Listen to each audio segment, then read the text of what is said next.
ಬುನಾದಿ ಸಾಕ್ಷರತೆ ಮತ್ತು ಸಂಖ್ಯಾಜ್ಞಾನದ ಬಗ್ಗೆ ನೋಡೋಣ. ಡಿಸೆಂಬರ್ ತಿಂಗಳಿನ 2 ಥೀಮ್ಗಳು ಉದ್ದ ಮತ್ತು ಘನಫಲಕ್ಕೆ ಸಂಬಂಧಪಟ್ಟದ್ದಾಗಿವೆ. ಈ 2 ಥೀಮ್ಗಳಲ್ಲಿರುವ ಕಲಿಕಾ ಫಲಗಳಿಗೆ ಸಂಬಂಧಿಸಿದಂತೆ 8 ರಿಂದ 10 ಹೆಡ್ಡಿಂಗ್ಗಳನ್ನಾಗಿ ಈ ರೀತಿ ಮಾಡಿ ಮಕ್ಕಳಿಗೆ ಅಭ್ಯಾಸ ಹಾಳೆಗಳನ್ನು ಕೊಡಲಾಗಿದೆ.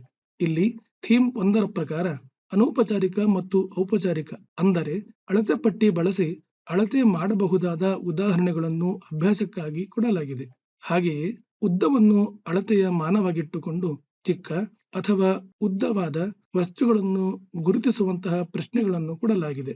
ಹಾಗೆಯೇ ಉದ್ದವನ್ನು ಒಳಗೊಂಡ ಪದರೂಪದ ಸಮಸ್ಯೆಗಳ ಈ ರೀತಿ ಹೆಡ್ಡಿಂಗ್ಗಳನ್ನು ನೋಡುವುದು ಮತ್ತು ಅದಕ್ಕೆ ಅನುಗುಣವಾಗಿ ಕೆಲವು ಪ್ರಶ್ನೆಗಳನ್ನು ಸಹ ನೋಡುತ್ತೇವೆ. ಅದೇ ರೀತಿ ಕಥೆ, ಪದ್ಯ, ಪಜಲ್ ಅಥವಾ ಚಟುವಟಿಕೆಗಳನ್ನು ನೀಡಿ ಅದಕ್ಕೆ ಅನುಗುಣವಾಗಿ ಕೆಲವು ಪ್ರಶ್ನೆಗಳನ್ನ ಕೇಳಬಹುದು. ಈ ರೀತಿ ಮಕ್ಕಳಿಗೆ ಲೆವೆಲ್ ವೈಸ್ ಆಗಿ ಕೇಳಲಾಗಿದೆ. ಲೆವೆಲ್ 1 ಅಂದ್ರೆ ಈಸಿ, ಲೆವೆಲ್ 2 ಅಂದ್ರೆ ಮೀಡಿಯಂ ಹಾಗೂ ಲೆವೆಲ್ 3 ಅಂದ್ರೆ ಹಾರ್ಡ್ ಲೆವೆಲ್ ಆಗಿ 3 ಹಂತಗಳಾಗಿ ಕೇಳಬಹುದು. ಧನ್ಯವಾದಗಳು.